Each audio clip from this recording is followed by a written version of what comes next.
It's my pleasure now to introduce Dr. Navshir Gill, the DFCM Faculty Wellness Lead. Dr. Gill completed her residency at U of T in 2013.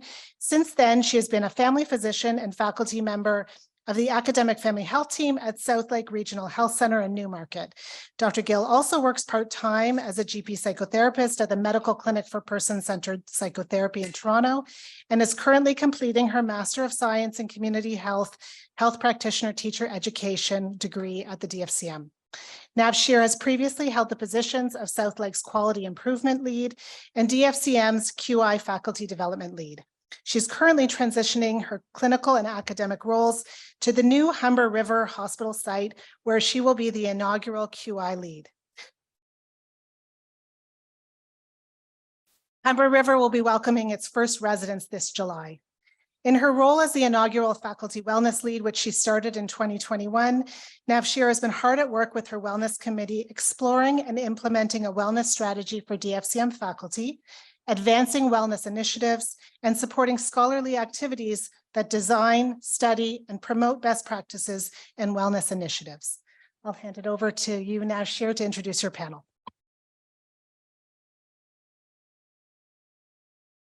Thank you, Alison, for the introduction, and hope everyone enjoyed their lunch and had a chance to connect with friends and colleagues. I, like all of you, was really looking forward to Dr. Lawrence Lowe's talk this morning, and I was pleasantly surprised and, to be honest, very relieved that he so openly acknowledged the struggles that primary care has faced in the last 3 years, and the knock that it's taken on our professional reputation and our personal well-being. And I've met with many of you in my last 18 months in this role, and I think we all agree that in order to establish the strength in our health systems, we need providers who feel supported, motivated, and engaged in their work. So I was delighted when Alison suggested faculty wellness as the topic for this panel. And I believe it speaks to the commitment that the DFCM's leadership has put into ensuring that its faculty is well supported. So I'm going to introduce you to our panel members today. The first really needs no introduction at all. However, it is Dr. Lynn Wilson, and she is the Vice Dean for Clinical and Faculty Affairs and the Associate Vice Provost for Relations and Healthcare Institutions. She is a professor of family and community medicine at the University of Toronto. And prior to this role, she served as the chair for the Department of Family and Community Medicine from 2007 to 2015. Dr. Wilson has practiced comprehensive family medicine for over 30 years. Her clinical interests have included substance use disorder, mental health, and palliative care. And just before the pandemic, she also led the working group on the Faculty of Medicine Wellness Working Group. I'd like to then introduce you to Dr. Bedin Narazi Kia. He is an associate professor in the Department of Occupational Therapy and Occupational Science, where he also holds the inaugural Emily Geldseller Grant for early career professorship in workplace mental health. Through an occupational lens, his research program is a systematic study of occupations in the areas of work disability prevention, return to work, and disability management. The major tenets of his work use a biopsychosocial perspective to understand work disability and extend towards incorporating personal characteristics and environmental factors in improving health outcomes. The last member of our panel is Dr. Sarah Kim, who is a mother, physician, and independent dance artist based in Toronto. Sarah's work as a family physician is focused in sport and exercise medicine, IFES therapy, and emotion-focused mindful psychotherapy. She is an assistant professor with the Department of Family and Community Medicine, also at the University of Toronto, and dancer in residence with the Health, Art, and Humanities program. Sarah is also a mindfulness, meditation, and movement educator. And as a teacher, her process involves deconstructing and reconstructing anatomies with consideration of what it means to decolonize the body, to address systemic isms, and offer sustainable alternatives to shame-based learning. Okay, we will now move into the actual panel discussion.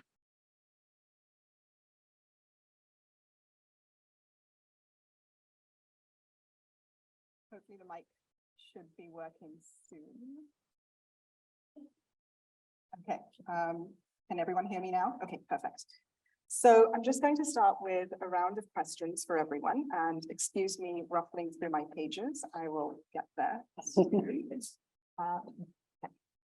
I think the first question that I would like to start with is, and I'll start with your perspective, Lynn, is in your experience, how do you think healthcare faculty's wellness has been impacted in the last few years? And what changes have you observed? We knew that we were going to be getting a few questions, so I've cheated a bit because I have a little bit of data on what's going on with our faculty right now. So I'm just going to grab that and I'll refer to it as needed. Well, I have to say that people have been quite profoundly impacted. And of course, as the pandemic, it's not gone, but as it wanes somewhat, there still is some residual impact, of course, of a really horrific time for many. And so we have a survey that some of you have probably filled out, and it's called the Voice of the Faculty Survey. And the first time it was administered was in 2018, and then it was administered again in last year in around May. So we have a comparison. So I wrote a little bit of it down, and I've got a little bit from DFCM as well. So we can compare the responses. The first thing that was, in my opinion, a symptom was that the response rate in 2018 was 43% across our faculty, and it was 30% last year, right? So that, to me, already tells you something, I think, because the same methodology was used. And the proportion of faculty rating their overall professional experience as excellent or very good in the previous year had dropped from about 58% of people feeling that it was good down to about 42%, and a little bit lower in DFCM, around 40%. And they were asked a couple of other things. You were asked a couple of other things. The proportion of faculty rating our culture of respect as excellent or very good dropped a lot, 69% to 53%, and was even more evident in people who had experienced discrimination or harassment, which would be understandable. And in 2018, 67% of faculty described their health as excellent or very good, and that had decreased to 58%. I don't have the DFCM numbers for that. And 29% in 2022 described themselves as physically exhausted, and 4 years earlier it had been 22%. So that's some data for you, right? And now that was last May, and it'd be interesting to see what would happen. We're not going to survey you right away because that's part of your stress, is things that come your way. But and then, you know, there's more data than that, but that kind of tells the picture of where people are feeling, what people are feeling like. And it's generally across the board, but some of the departments stand out a little bit more than others, and we're one of them. Okay, so thanks very much. First of all, thank you for the invitation. I suppose I'm a bit of an outsider to the department. So my background is in the occupational therapy. I'm an occupational therapist, and I'm also faculty in the Department of Occupational Science and Occupational Therapy. So I can kind of give you a little bit of a picture of what the landscape is now like in the healthcare setting. Maybe some of you have heard it's quite deplorable. The evidence from the literature, both in Canada and the United States, demonstrates that burnout, job stress are increasingly elevated, so much so that you might have seen the report by the Surgeon General last year in the United States saying that burnout has become a top priority for them. Imagine this, you know, I was a researcher in the area of burnout pre-pandemic. While the issue of burnout was there, it was never something that would be top of mind like it is today. So it's quite significant. And I think if we look at the healthcare system today, we're seeing one that needs additional supports. It needs additional resources to be put into it. Naturally, that is common sense. But if you think about what's happening in the healthcare system, these are not new issues to any of us in this room. We know that resources are thin. We know that we're being asked to do a lot more with a lot less. And this is quite an issue that we have to come together and work together. For me, when I reflect on these issues, I see two things coming from it. One is that it gives us an opportunity to work collectively. No longer can this be a responsibility or a burden that goes on a single individual or a single organization, but rather we see this as a joint collective effort. I can certainly tell you that the evidence and the literature substantiates that. The research that our team does at the university also supports that. To kind of put it in perspective, physicians are experiencing burnout in the mid 50% range. Nurses are in the high 50s. Some of the other allied health are in the 60s. And some of the other folks that you might be thinking about, like medical laboratory professional groups that we worked there, are in the high 70s. So to just give you some perspective, these are not good numbers at all. I'm just giving you some numbers to kind of situate where we are within the overall healthcare system and where the data is showing what's happening. I think there's certainly some solutions available that I'm happy to speak to. It's not all loom and gloom, and I don't want to be the type of person to sit here and point fingers and say these are all the issues. In fact, I'm quite solution oriented, and we can talk a little bit more about those as well. So as Lynn already mentioned, we pre-prepared some responses, and I prepared a number of different ones depending on what. But one of the, there are a number of factors colliding that are manifesting in the current healthcare faculty crisis of burnout. And I will speak to two. One of them, Dr. Lowe already spoke on as the first and most obvious, is that the COVID pandemic really, as a natural disaster, is taking us through what is a predictable pattern that happens anytime we're faced with a natural disaster. And that is, I'm saying that in a way to give us hope. So as we passed already through the phases of, the pre-disaster, the actual disaster, we remember the impact phase, remember the heroic phase, remember a honeymoon phase. There was that summer where everyone felt like things were about to change. And now we're in the disillusionment phase. These are well-studied things in disaster. I think it happens. Any single disaster, anywhere, any kind, will always pass through these phases. But what comes after the disillusionment phase is the reconstruction phase. And this is really where I would like to emphasize is that we are in crisis, but crisis presents an opportunity to actually think about what are the elements of the system we have that we want to take forward? What do we want to leave behind? And then what do we want to create that's new? So it's an opportunity right now. And it's, to me, it's exciting in imagining what is possible, because that's innovation. Right now, this crisis is presenting an opportunity for innovation. So leave that with the first point. And then the second point that I wanted to speak about is we're currently in what they call the fourth industrial revolution. And the current speed at which breakthroughs are happening, there's no historical precedent technologically for the advancements that we are being subjected to. And when you compare it with previous industrial revolutions, it's actually accelerating at an exponential rate.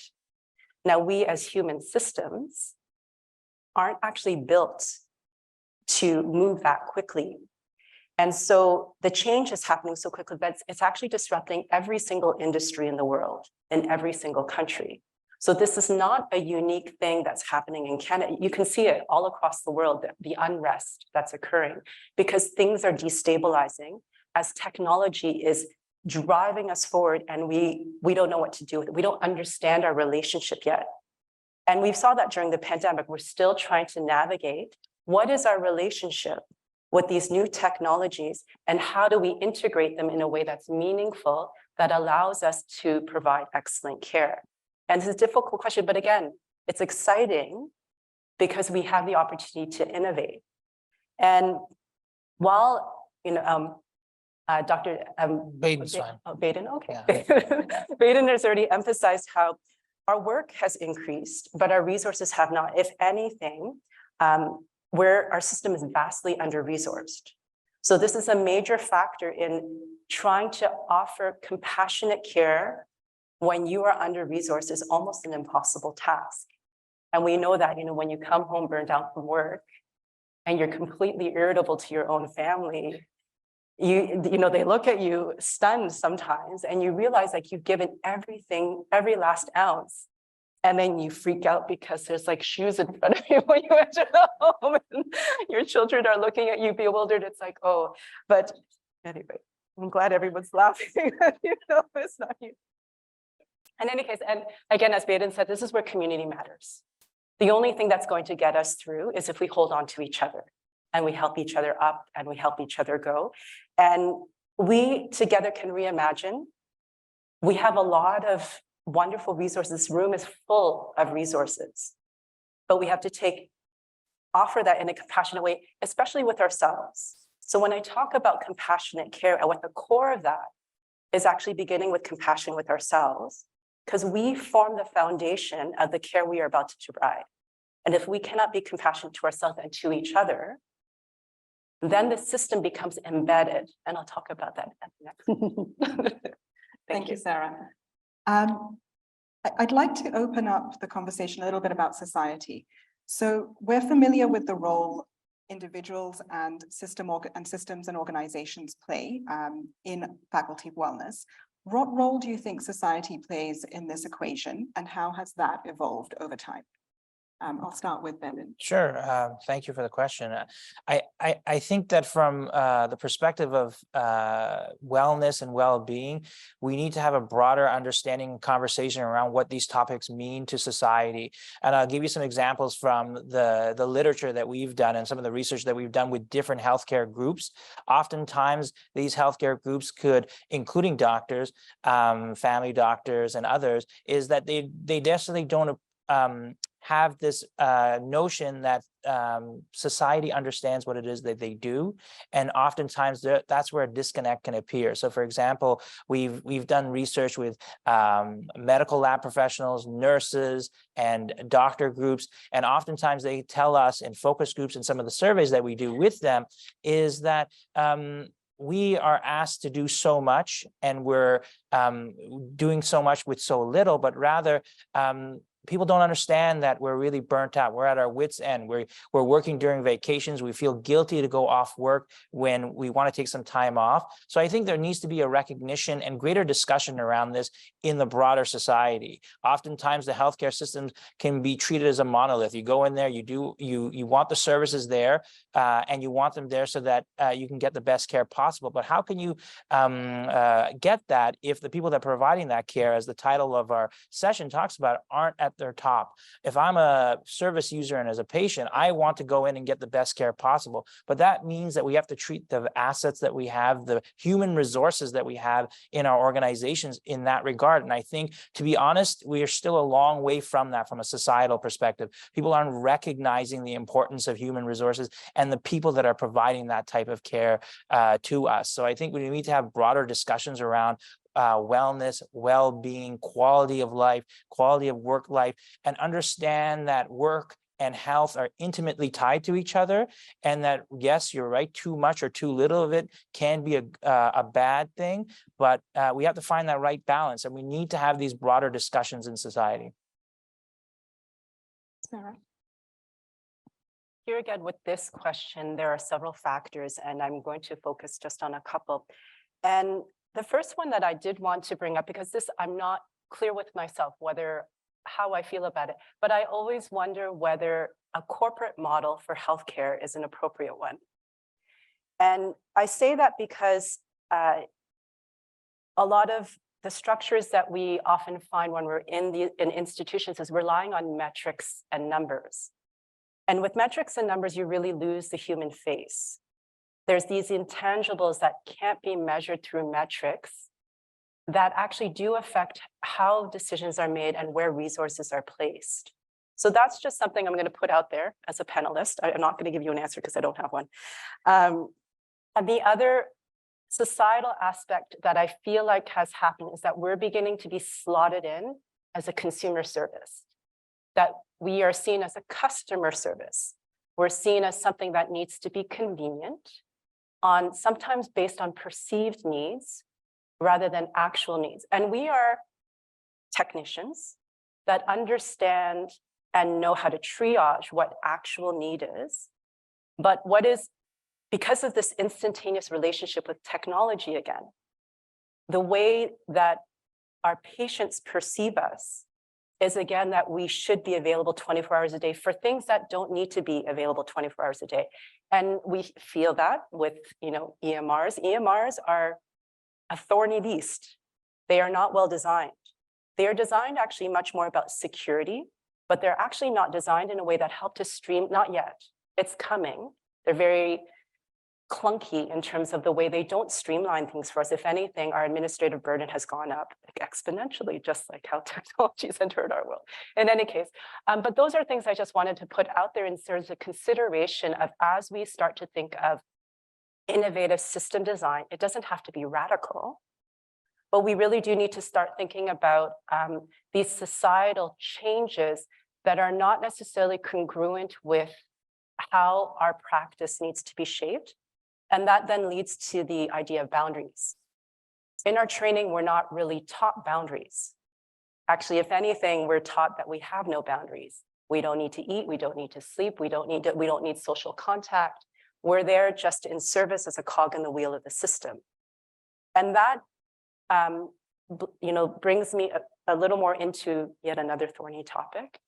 And that's talking about who designed our systems in the first place. And this brings us to the question of the equity, diversity, inclusion piece. It's talking about historically, healthcare began as all male, usually white male of privilege, who had people at home to care for their homes. They would come to work, come home, everything would be done for them. And then that's not the demographic that is representative of what not of medicine today. And I talk about them of the ghosts of the past, the ghost of the 18th century white male privilege. And when I say white male, I'm not referring to individuals in this room. I'm talking about the values that they had at that time, which was actually essentially rooted in contempt, where they felt that they were better than others. That was a time where eugenics was popular. These are all still embedded in our system, and we can feel it at times.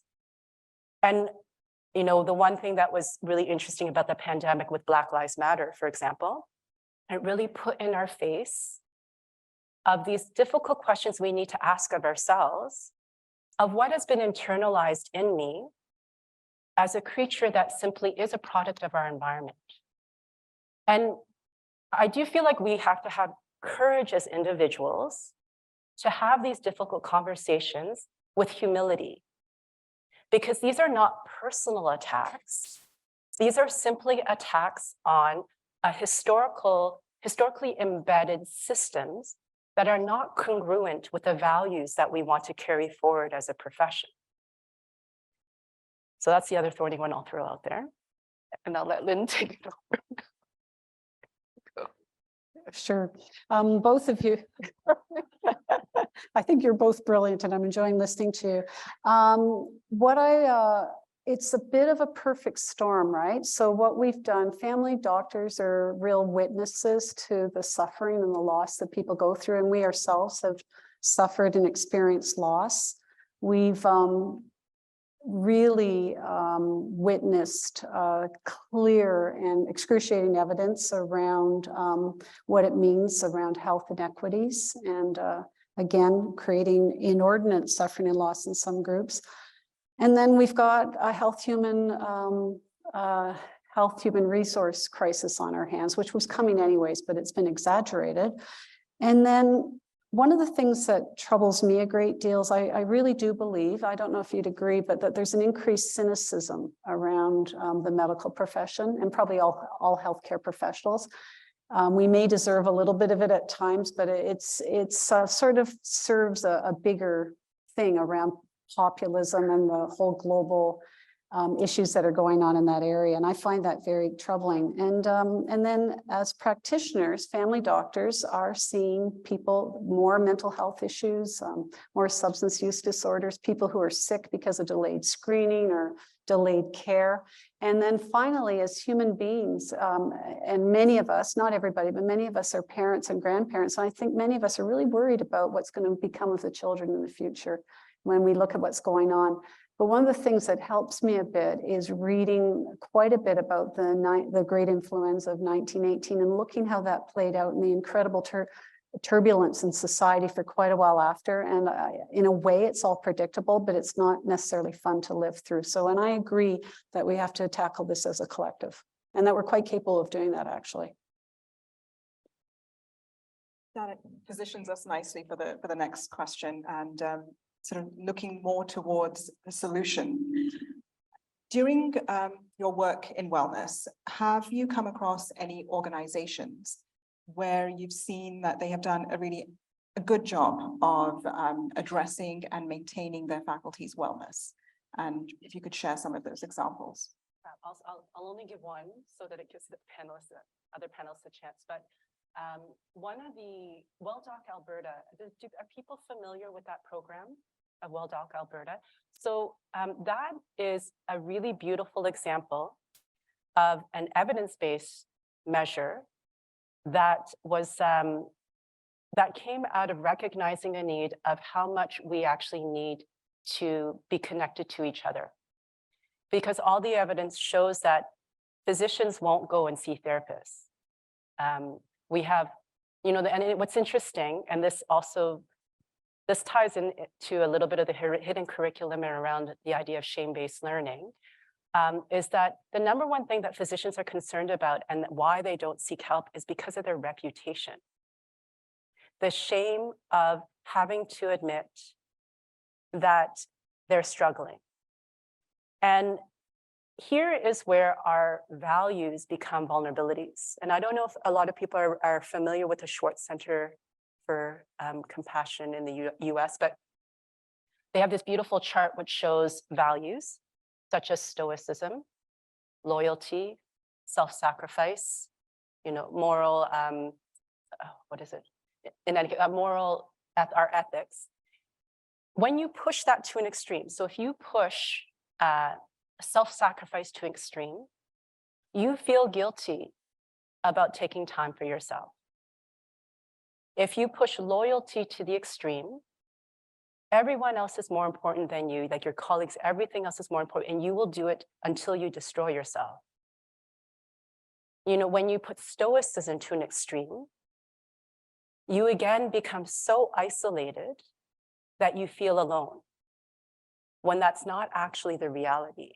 And the reality is that we all go through it. Everyone in this room is a resilient person. You don't make it through med school unless you have resiliency. Like you don't make it through our training. But we do have, these extreme things of where it becomes perfectionistic, like it goes too much. And again, the lovely thing about the peer support system that WellDoc Alberta created is that they identify, or people self-identify as saying, I am willing to be an open ear for a colleague. Because that's much more comfortable for us to do, is actually to speak to another colleague. And the one thing that they do is they normalize the experience. They normalize the fact that suffering, and to admit that you're suffering and struggling, is actually normal. I can see people cringing. But that's actually come, so it's now become WellDoc Canada because it was such a successful program. And we have it come in Ontario and at various institutions around. I know the GTA are integrating it, but that is one example of a successful program that is very meaningful, and it's building community. And actually even more that it's building a network of safety, a network of cultural safety as well. Sure. I'm going to give you an example from close to home, and that's the peer support program that Sick Kids has been running for about 6 years now. And so they started in 2017 to handle a whole bunch of different things, including trauma from critical incidents, ongoing stress, a variety of things that they were noticing in one another. burnout, domestic violence, harassment, bullying, a whole, and conflict, workplace conflict. And what they've done is at this point, they've trained over 100 physicians and other staff, and it's a 2-day training program. You can do a half day, but the physicians I've talked to said you end up going back and doing the full 2 days. And this is led by a social worker who had worked in debriefing with first responders who were dealing with very traumatic events. So what they did, they had about 40 people in place when the pandemic hit, and then they really ramped it up.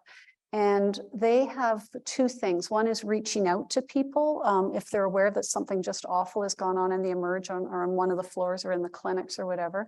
And but other people can also reach out to them. And what they do is they know how to do work with their peers in order to foster psychological safety. Every once in a while, somebody needs far more help. They know how to identify somebody who really is in pretty severe difficulty and what the resources are. And then during the pandemic, they did a number of things. They created a space that people could go to if they just needed a few minutes, right? Just to decompress, or if they really needed a lot of help. And they came to realize very quickly that they needed somebody there. And so a redeployed clinical psychologist helped staff that room. And they developed a WhatsApp where people could communicate with one another. And they had a drop-in for people as they were finishing their shifts to have a chance just to talk things through.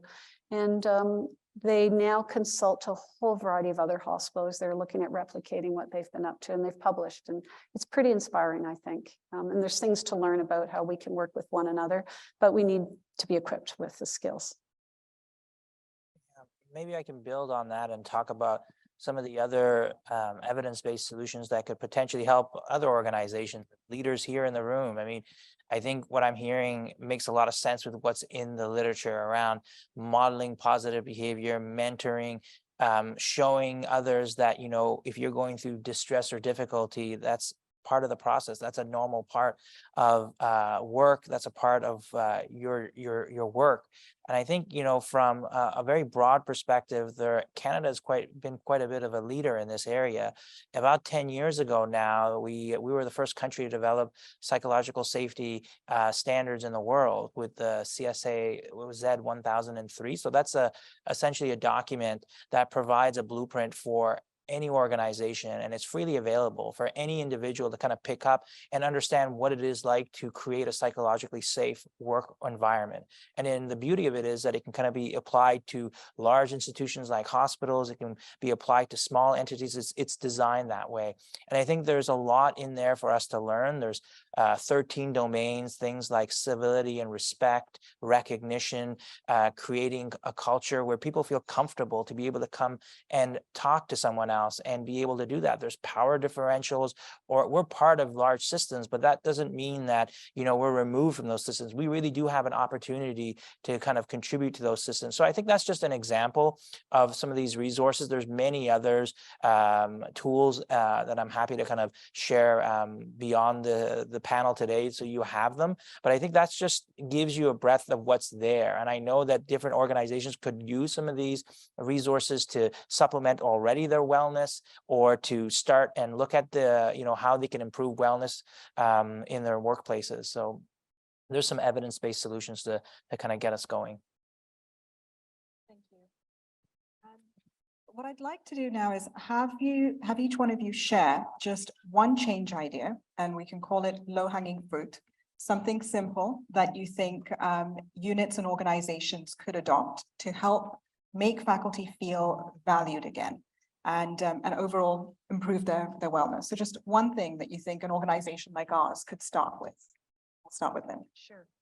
I want to share with you some work. I don't know if any of you have participated. You don't need to put your hand up, but our faculty wellness program, our Tammany Medicine faculty wellness program, started a series of communities of practice for leaders, so that both leaders within departments and then leaders at our affiliated hospitals. They've done 7 now. One of them was very much designed for people leading in the space of equity and diversity. And then the other 6 are as I described. And it's a year-long program, but you meet for an hour once a month. It's facilitated by 2 people. Mullen Lesh helped start all this, and he's world-renowned for his expertise in group therapy. And the point of it, it's a safe space, it's confidential. People bring issues they're dealing with, and the facilitators help them learn how to be more reflective, how to work with their people, the system they're within, in order to affect change.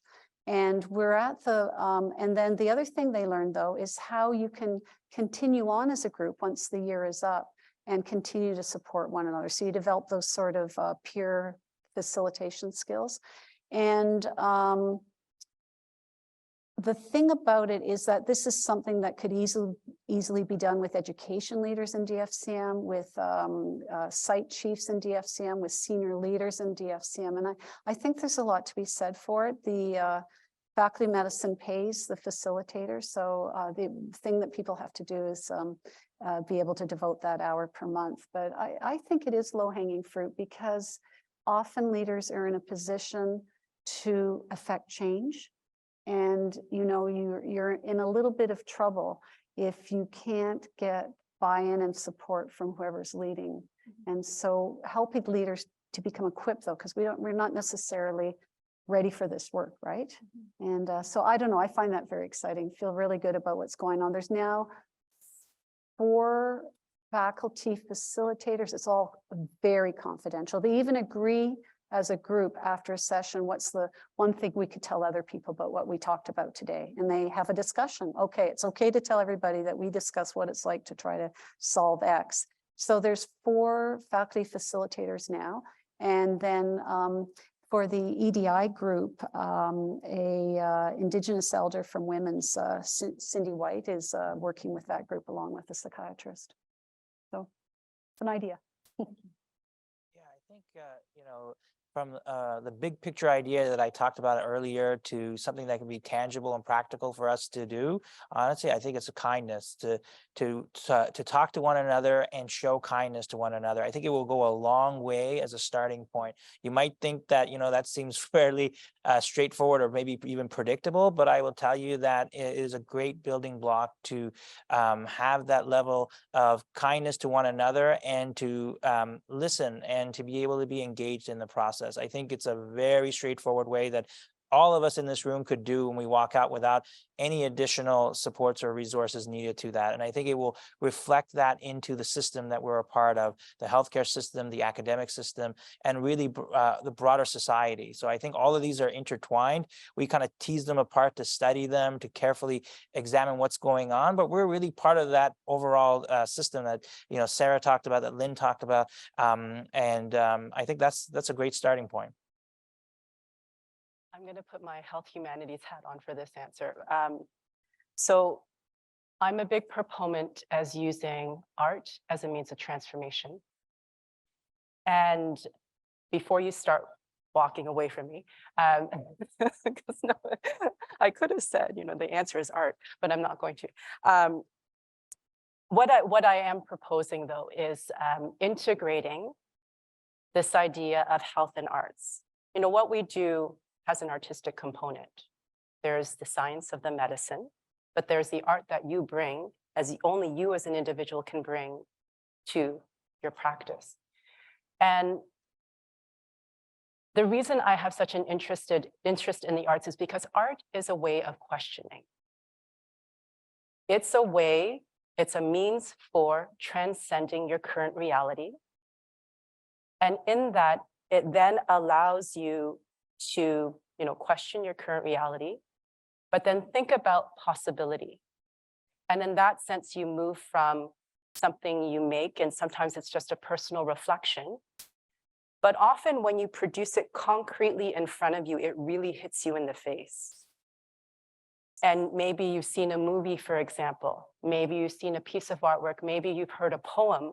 And for some reason, it resonates with you in a way that you cannot explain in words. And if you know, people always say, oh, I'm not a creative person. That's a false.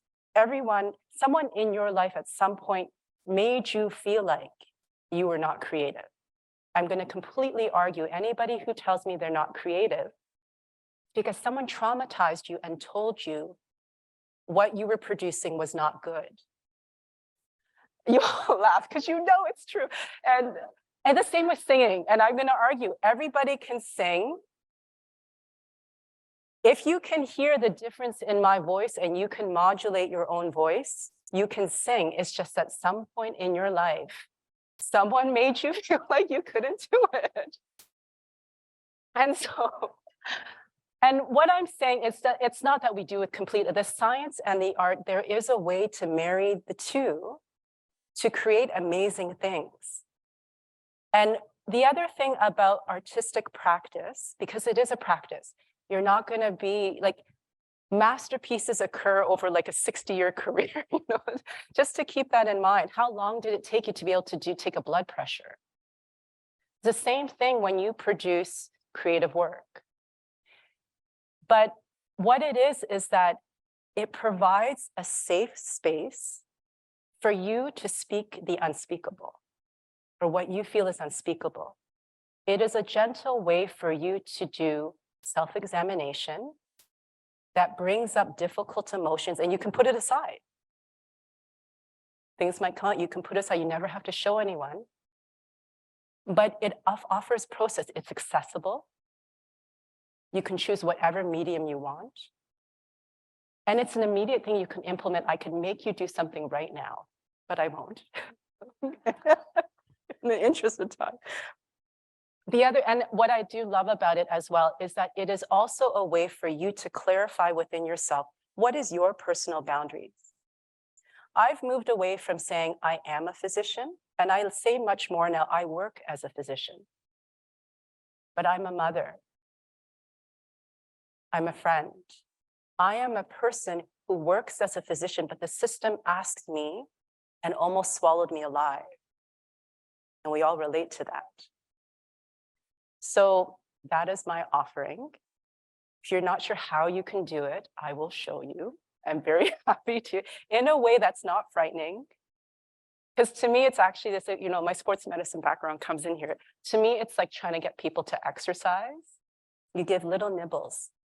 You get them to, you know, put 2 minutes, just do 2 minutes standing on one leg and your core strength will improve. You know, little bites. We can do that also with, some people are laughing, but I literally tell my patients that. It's the same thing with practice.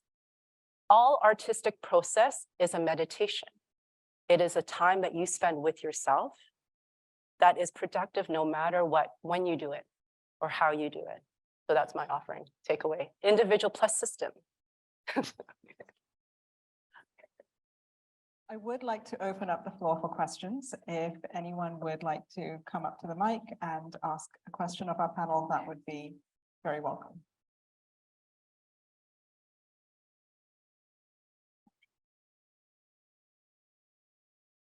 Peter. Research.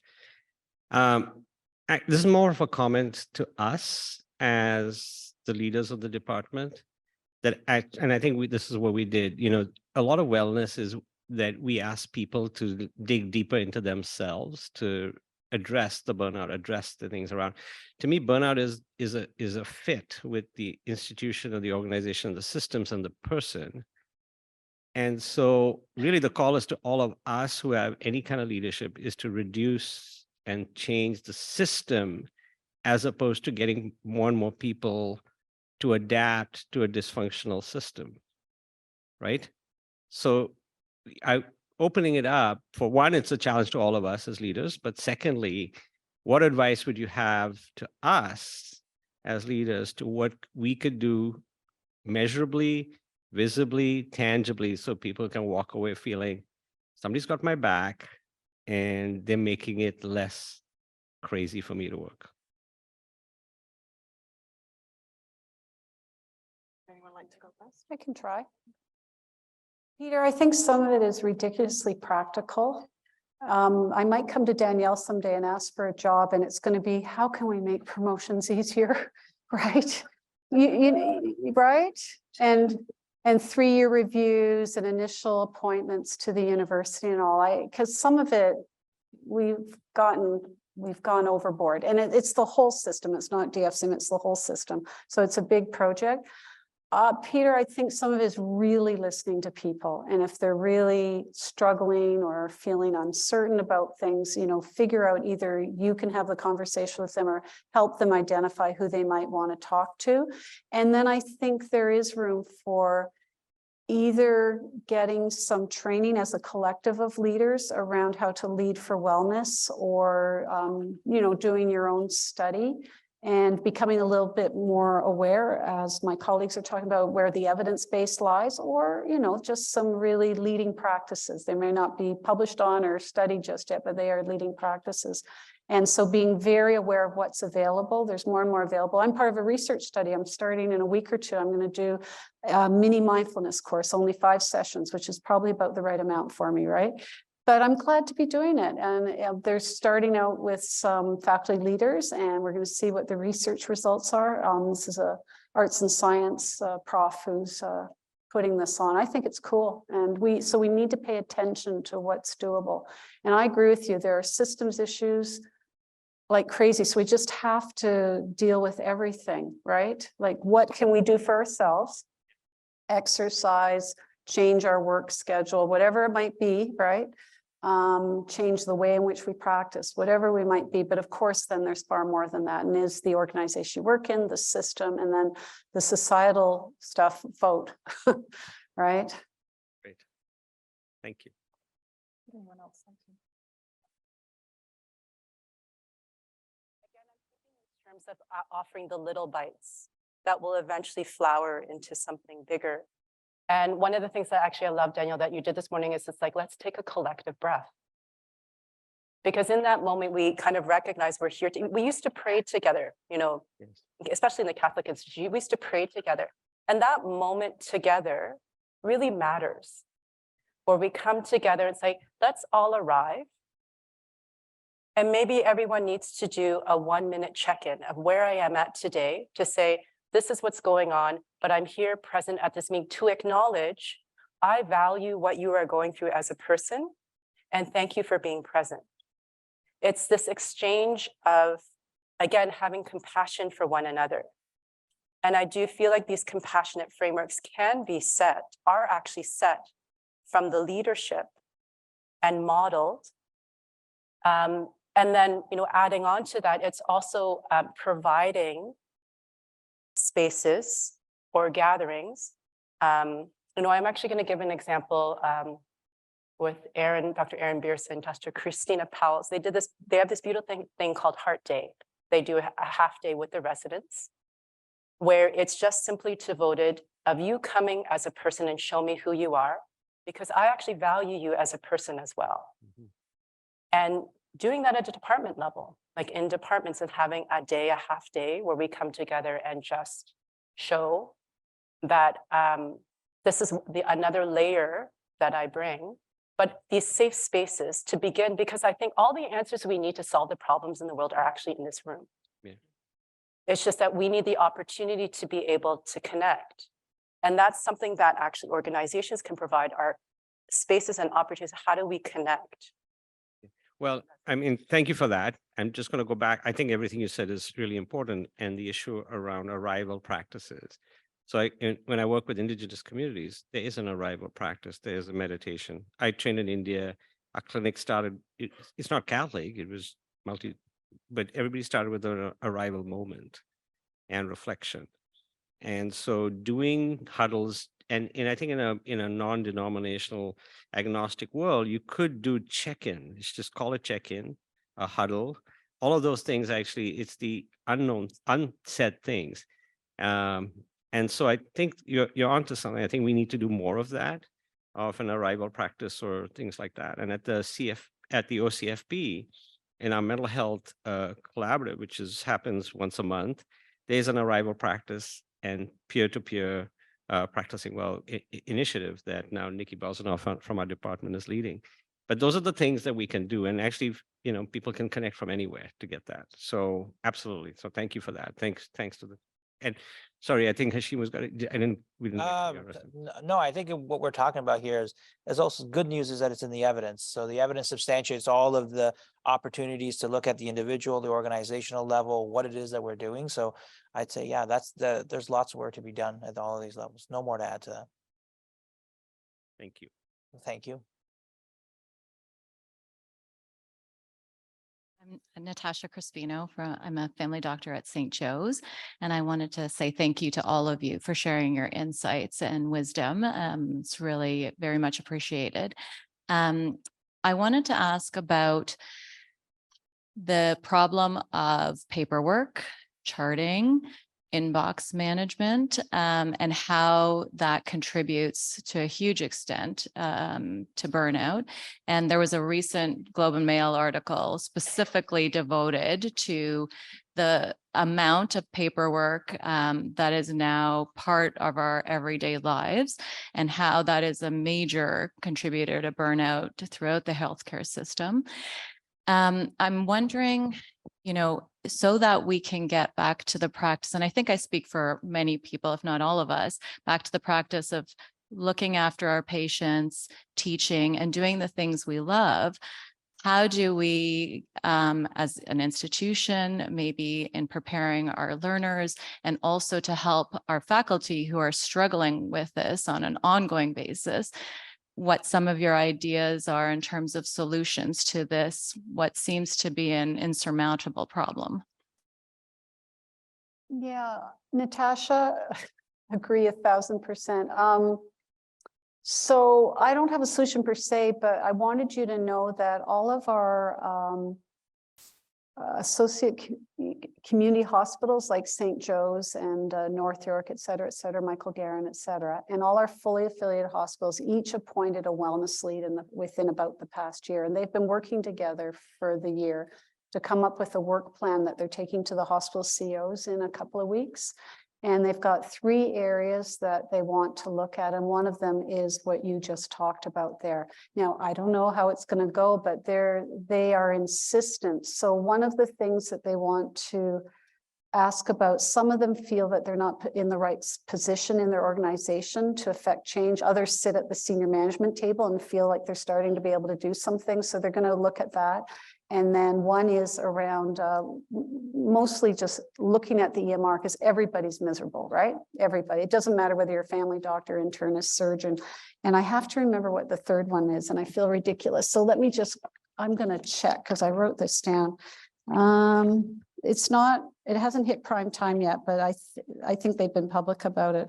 Oh, I know where it is. Actually, somebody else talk and I'll tell you in a minute.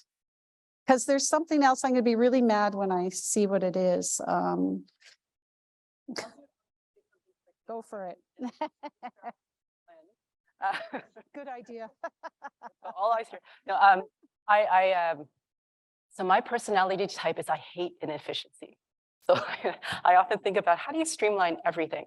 But one of the things I have thought about is how poorly designed the triage system for results coming in is. And that in itself needs to have an overhaul of examining, it has to be triaged. If the expectations of these systems is that you have to review it, all these, and they're all coming at hundreds and a minute, which is, it's true, it's coming hundreds of results a minute.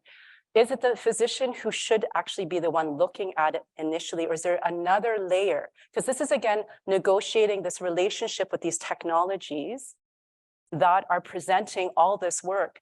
And like this never used to happen because that's not the way the system was. And again, we are limited as human systems of how much you can actually filter through, and it's taking you away from the actual job you need to be doing. So is it actually the physician? So these are, again, things to consider as you look within your own practice of what is the triage system that needs to happen? Like what needs to be put in place so that what arrives at my desk is what I actually need to address. And for the right now, this is going to be a painful transition period as we move towards more of these answers. And that, unfortunately, is something we just all have to accept. It's a really crappy time to be in practice right now, but we're going to be fine. We really are. But it is thinking about, is there a small way I can actually triage this? Is there someone else in the office? Or can we take turns in the group? These are things that have to be negotiated within your own. But you can also idea share one clinic to another. This is where the community comes in. It's like, this is what we've tried at our clinic, works great, may not work for yours, but these are my ideas. And it's offered me at least an extra hour where I don't have to be on my email. So again, it's these small little things of idea sharing. And then I'm going to pass it back to Liz. The third thing is, I didn't write it down because I realized they haven't released it yet, but it is known out there. So I think I'm not doing anything dumb. The third thing was, I believe, because I'm going by memory, so they really want to do a digital health thing very badly. They want to figure out the right place in organizations for everybody, because some people are working very hard, but they can't truly affect change. And the third one is they don't want to be disbanded. The CEO said, we'll support the work of this group for a year. They're loving working together. Another community of practice has arisen and they're helping one another all the time. And so that was the third one, was don't end this, please. And, you know, if they decide to, we need to figure something else out. I was just going to add the piece about the workload is obviously well established that this is a predictor of poor health, and how we address that is kind of the conversations we're having in this room today around individual level and system level. So unfortunately, I don't see this being an issue that can be solved right away, but I think it requires our collective efforts. And this kind of change is going to be incremental. I think a lot of what we're talking about here, particularly at the system level, is going to be change that's going to be gradual, and it's going to require all of us to be part of the solution. I think it's easy sometimes to kind of put our hands up and say, oh, this is how it is, we've got to deal with it. But rather, when I look to my colleagues here on the stage, they're providing us with really tangible solutions that we can take and start to implement them, whether at the individual level, maybe at our work culture in our settings or units, or wherever we may be working in our community practice settings or at the university, and then to scale it and build it up together. So I think these models, you might, you know, I'm a very concrete thinker, so I try to think of ways that things can be evidence-based, but at the same time can be scaled up. And over time, I think if we do these types of efforts, we will see that type of change. And we've seen it with other types of changes in the system over time as well. Thank you, Betty. And thank you, everyone, for giving up an hour of your time this afternoon to talk about this topic, which I find is really challenging. It's a problem that we all see, feel, and live, but the solutions are not easy to come by. So thank you for sharing your wisdom today and for giving up your time for this today. I'm going to pass it back to Alison to move on.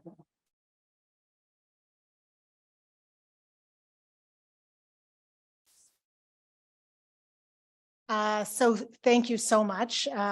So many ideas floating around.